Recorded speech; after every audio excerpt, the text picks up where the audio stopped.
speaker for today. It is my pleasure to welcome our last speaker, Dr. Antionette Liles of Mint Dental. Dr. Liles will speak to us today about the importance of believing in oneself.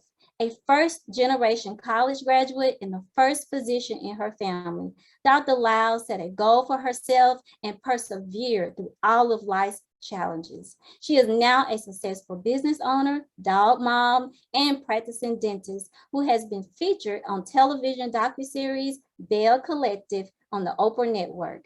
Please join me in welcoming Dr. Liles as she reminds us that there are no damsels here, just superheroes in training. Dr. Liles? I think I'm on. Perfect. Thank you guys so much for having me. I'm incredibly excited. I do wish that I got to participate in things like this when I was coming up and I was at y'all's age. I taught myself a lot from books. And so when I was a teenager, I read a book at the time called Chicken Noodle Soup for the Teenage Soul. And it taught me about sex and periods and drug abuse and difficult situations that you encounter that you may not feel comfortable asking, or even helping you to prepare for situations that you find yourself in. So platforms like this are so incredibly important. I thank you guys so much for joining us today. And I, again, thank Magnolia-Moms for having me. There are a quick 5 things that I want to tell you about becoming like your most powerful self. And so I'll keep it pretty concise, but there are no damsels here. They're just superheroes in training, okay? First thing, do not allow boys to be mean to you. Do not allow boys to waste your time. I became a doctor at the age of 25, which is fairly young. And it was because I went to school all the way through, but I didn't get caught up in what boys thought of me. I didn't get caught up in relationships or how they wanted me to look, or, you know, like whether or not they liked my Instagram photo or Facebook or MySpace or Black Planet or whatever social media was then. It could be such a waste of your time if you allow most of your energy to be caught up in what you think that boys think about you. And so also do not allow them to be mean to you, because anything they can do, you can do bleeding, okay? And that is incredibly powerful. When you look at Olympians and you see those guys playing football or running track, men in sports generally, we are doing exactly the same things, and we're doing it menstruating, you know, grocery shopping and root canals and whatever it is, our daily activities. We're able to combat cramps and maybe bloating, and maybe you don't feel that great and you don't have a lot of energy, and we're doing all those things while we're still getting the job done, while we're still doing homework, while we're still at practice. And so don't let boys be mean to you, because I think we are already superheroes with everything that our bodies go through, while still, again, getting the job done. Second thing I want you to know is that you gotta speak up for yourself. You gotta get comfortable standing up for yourself, comfortable having difficult conversations. And I think good practice now at your age would be, you know, doing transactions in the store, getting comfortable with speaking to adults. If you're not getting a great grade in class, then go to your teacher after class and say, hey, what can I do to get this A? You know, like, is there anything else I could be working on that's going to strengthen my grade, or any practice material? Get really comfortable speaking to people first, and then standing up for yourself. I have never felt bad for telling someone, you're not going to talk to me like that, you know, or you might have had a bad day, but I didn't do it. And so you're not going to talk to me that way. You got to get really comfortable, because there are not going to be any shortage of situations in this life, starting from the age that you're at now to the point where you're interviewing, perhaps for college or for jobs, where you don't have to stand up for yourself. And so get comfortable doing that. Practice doing that. The third thing I want you to know is to seek a mentor. Even now, with me opening up my own practice and having my own practice and being a doctor, there's still a ton of things I'm sure I don't know. And so I go to people and I say, hey, you've had a practice for 10 years, 20 years, you have 3 practices, you have 10 practices. This is what I want to do. And so a mentor is a person that you go to for advice to help you get to where you want to be. And certainly there's a level of wisdom that is learned from experience, and they will give you some of that, you know, because you got to fail a little bit before you get it right. And that's just a part of life. And that's a part of winning, actually, is to lose a little bit, but to fail forward. And so seeking mentorship, if you want to be Batman, you go up to Batman and you say, hey, I work for you now. I want to learn everything it is that you know. And because you've done it earlier, sooner than perhaps they did, you stand to get a lot further. And so seeking mentorship is incredibly important if you want to be a teacher, if you want to be a really solid swimmer, if you like the way her makeup looks and you want to get good at it, go up to her and say, well, what products are you using? Or, you know, how did you, 1 second here. Maybe you guys can hear me a little better now. I'm sorry about that. Well, how did you get your makeup to do that? And so, like, literally seeking out help and strengthening those weaknesses, but go into a person who you admire and say, hey, I want to be good at this like you. The fourth thing I would say is to be your own cheerleader. Be your own hype man, okay? I have an incredible amount of hair and it does whatever it wants to do in this Mississippi humidity, okay? I celebrate every small win that I can. If I can successfully put this hair into a ponytail and it is like tight and it's slick, I am so excited about it, you know?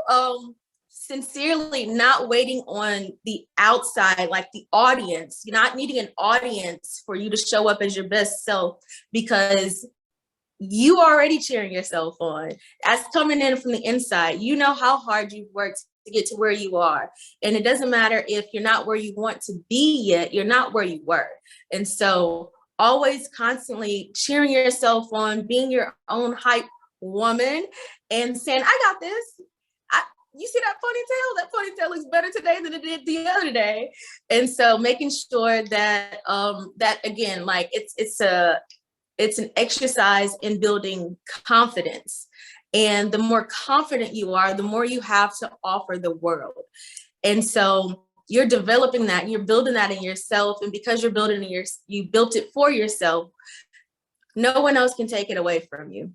The last thing I would tell you guys, like 5 tips to help you feel like your most powerful self, is you got to love on you. You got to love on you, and you have to wrap yourself up in such a blanket of love that it doesn't matter when you meet someone else and they don't see it for you the way you see it for you. You're like, oh, you're lost. Love on yourself so much, even your little imperfections, anything that makes you feel like a little different, a little weird. I'm here to tell you that I am 5 feet tall.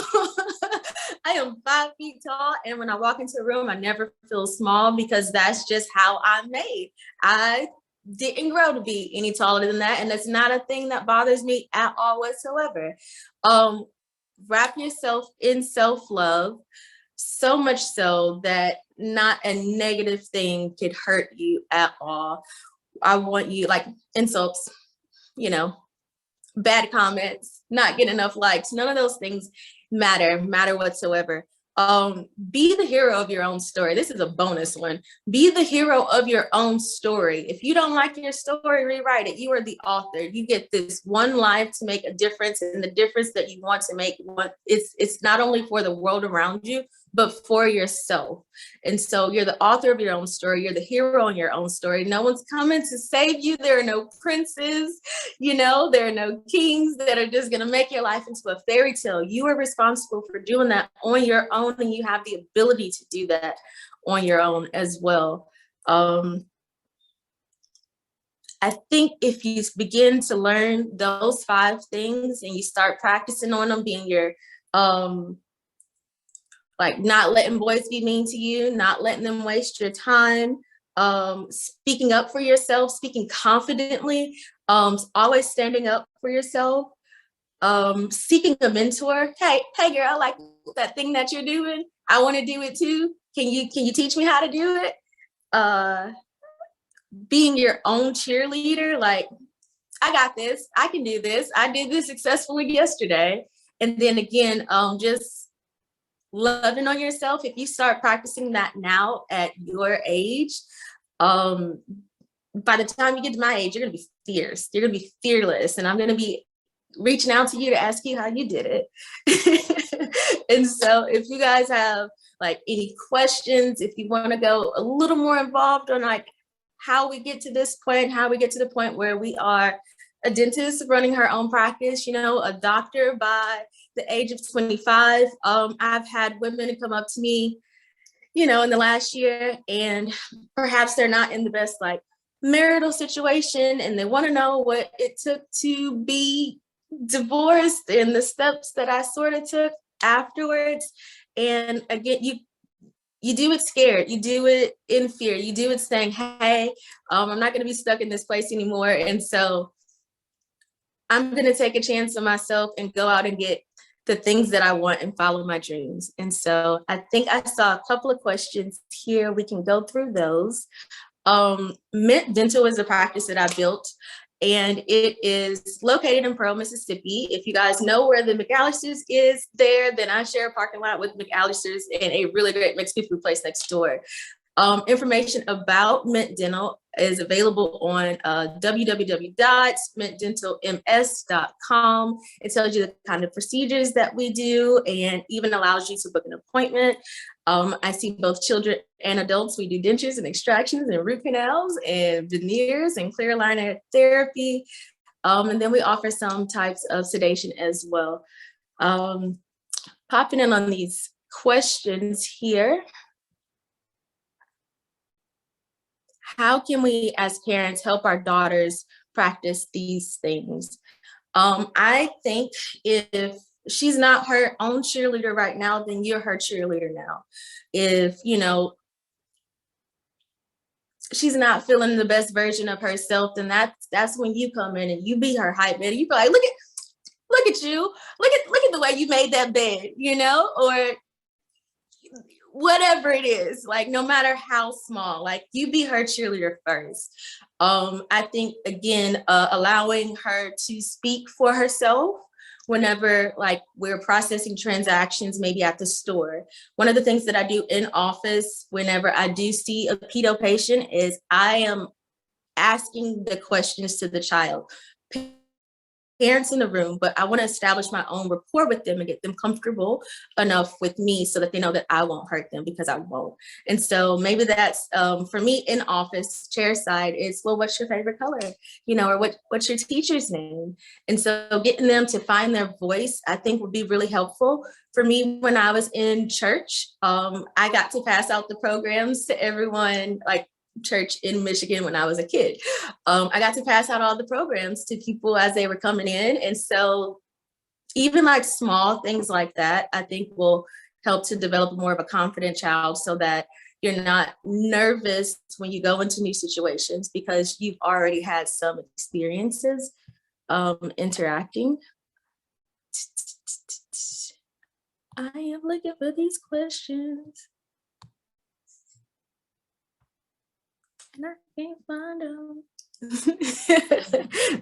Hi, Dr. Liles. This is Emily. I'm going to jump in with one. How do we go about connecting with a mentor for our child? Oh, great question. And so I think once your child has decided, like expressed some interest in a particular thing, if you don't have the resources at the school or in the neighborhood, one of the fantastic things about the internet is that it's allowed us to become a lot closer. And so for me in particular, for those of us who do actively mentor children or mentor young women, I think it's an email, it's a DM, it's a invitation. Hey, can you come to my church? Can you come to my program? Or even just a couple of questions like Q&A, like, hey doc, where did you start? What did you major in? Which schools do you think would be the best schools, because my kid is interested in nursing, you know? And so with the networks that we all have, I wouldn't know as much about nursing, but I got nurse friends who may be able to help you. And so I think if it's not happening in your neighborhood, in your community, at their school, then it's an email.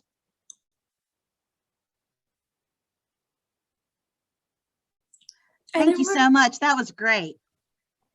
Good deal.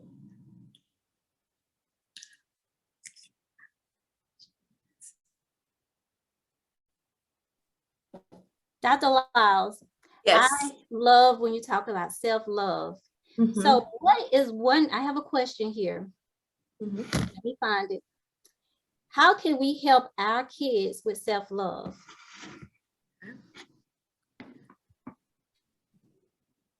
I think one of the other speakers mentioned that in school, all the girls want to look alike, you know, no one wants to stand out. I think if we celebrate their differences and celebrate the things that make them different, it's especially important in building confidence and then allowing them to be, you know, to love themselves. And so I mentioned I am 5 feet tall. My great grandmother was also like the runt of the litter. And so she would, like, again, hype me up and be my cheerleader. And she would tell me, see, tall people, they missing out. You know, tall people are missing out because look at all this stuff you can do. And, you know, they get hit by the rain first, and like all these different things that made me not feel small. And so I think that I have a sister that is incredibly tall, and I don't have that experience, but I told her that being tall commands attention. And so made her roll her shoulders back and be the height that she is without towering, because it's a thing that makes her different, but it's a thing that makes her beautiful.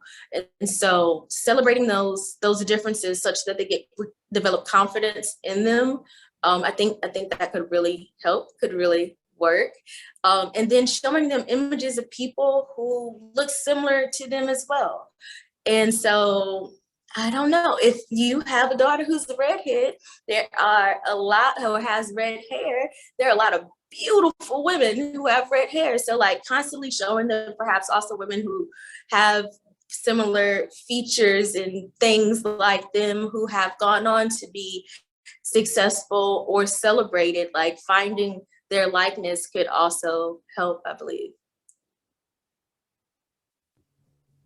Hey, can I answer that too? Because I have an interesting thing that I think y'all would benefit from. So when I give the talk about puberty to 4th, 5th, and 6th grade girls, I do 4th grade on a day and the girls are with their moms, then 5th grade another day, and 6th. And I ask the same question to all 3 groups. I say, how many of y'all get up in the morning and look in the mirror and think, man, I am rocking this. I'm beautiful and I have got this. And of course, most 4th graders raise their hand. By the 6th grade, none of them raise their hand. So that's an interesting transition of age and how our culture oppresses people to not believe they can or to not feel beautiful. So then the second question I ask is, how many of your mamas wake up and look in the mirror and think, I got this, I am so beautiful? And rarely do more than half raise their hand. And that's of all groups. So we as moms are not loving ourselves. We're not loving how we look. And even though we're telling our kids they're beautiful and we're loving on our kids and telling them they can do anything, we're not living like that. And I'm just as much at fault. I talk about my weight. I talk about not looking cute. I talk about my hair. I talk about, you know, sunspots and whatever. And, you know, how we talk about ourselves and how we love ourselves is one of the greatest gifts we can give our child. And so you know, someone told me recently, you have to practice joy despite your circumstances and exercise that muscle so that you will knee-jerk fall into joy even when you're going through a hard time. And it's the same thing with loving yourself and thinking and saying positive things about yourself. Sometimes we tend to be so entrenched in the negative that we have to exercise that muscle so that our child sees us saying we look beautiful or we feel beautiful, or that, you know, that our dress looks pretty or we love our dress. Because, you know, when someone walks in a room and they may not be the skinniest or prettiest one in the room, but when they feel beautiful and they say, "Don't you love my new dress?" you love their new dress. And so that would just be one thing that I think is an observation I've had and something I struggle with. And I really hope that you as women will embrace from this talk. I'd like to piggyback on that as well. If there is a voice in your head that's like constantly condescending, constantly like speaking negatively, like saying mean comments to yourself, I created a voice that does the opposite of that voice. And so if I find myself saying mean and awful things, then there's another voice that says, "She's tripping," you know, like, this is just a phase. Like, all of it is just a phase. And so weight goes up and weight goes down. Pimples come and then pimples go. However you feel on Tuesday morning about the way you look, come Saturday, everything's going to look a little different. But part of the reason why things look a little different is because your perspective is different, because there's a voice that's also a cheerleader in your head saying that other person in your head is crazy. And I know all of it sounds a little nuts, but I find that sometimes you're your own worst critic and you say the meanest thing to yourself, and then the people around you aren't even thinking that. And so you have to create a counter voice, one that really loves you, one that takes care of you mentally as well.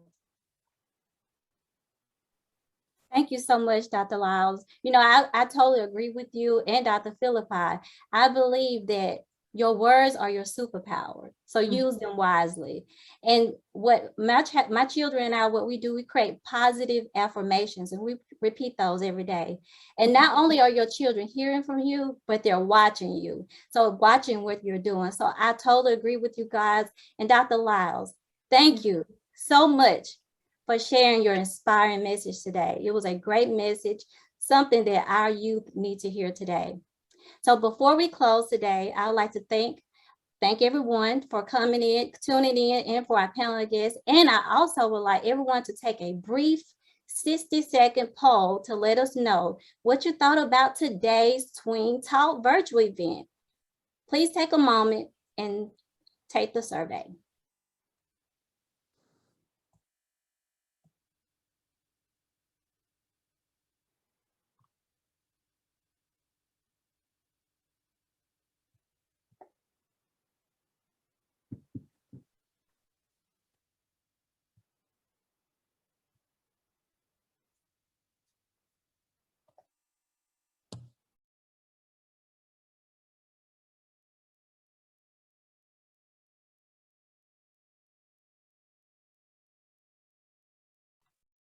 Hey, Mikkel, this is Emily G. We're going to give it a few more minutes. If everyone will please take our survey, we'd love to hear what you thought. Okay. Please take the survey. I don't know about you, but I want to do this again. This needs to happen again. This was so powerful, so much valuable information. All right, I'm going to go ahead and end that poll in 10 seconds. We'll give it 10 more seconds. Thank you all so much for participating.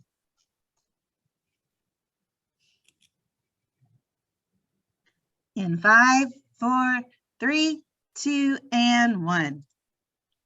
Okay, moms, and tweens, earlier I just mentioned something about positive affirmations. So this is what I want you to do. Moms and tweens, I want you to look at each other, smile, show your pearly whites, and I want you to say, "I am beautiful. I am beautiful. Yes, you are beautiful. Yes, you are. You are all beautiful.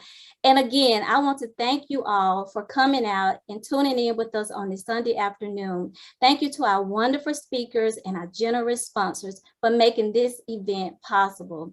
Thank you to the Magnolia-Moms team and the McLaughlin Garner Group for all the behind the scenes work.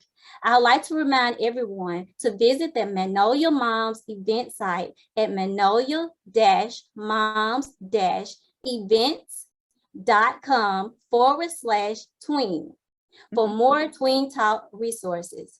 Again, thank you for joining us today. Now go enjoy your Sunday. Bye-bye. Bye, everybody. Thanks.